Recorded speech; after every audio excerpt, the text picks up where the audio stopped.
Ako, blessing na gusto kong matanggap ngayong Pasko ay bakasyon.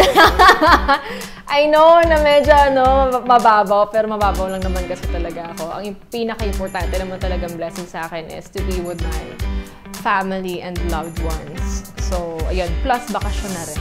Kaya yun yung blessing na gusto kong matanggap ngayong Pasko.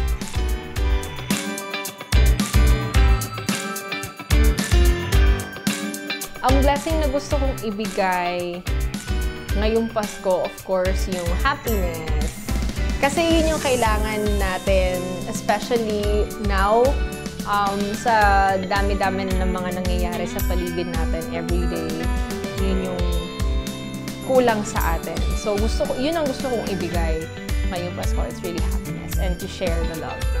Ang mensahe ko naman po sa ating mga kapuso ngayong Pasko is maging grateful tayo sa lahat ng mga blessings, of course, na natatanggap natin, na re-receive natin.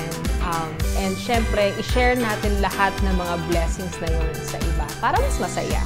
Mga kapuso, this is Julian Sanose, greeting everybody. Merry, Merry, Merry Christmas and God bless everybody!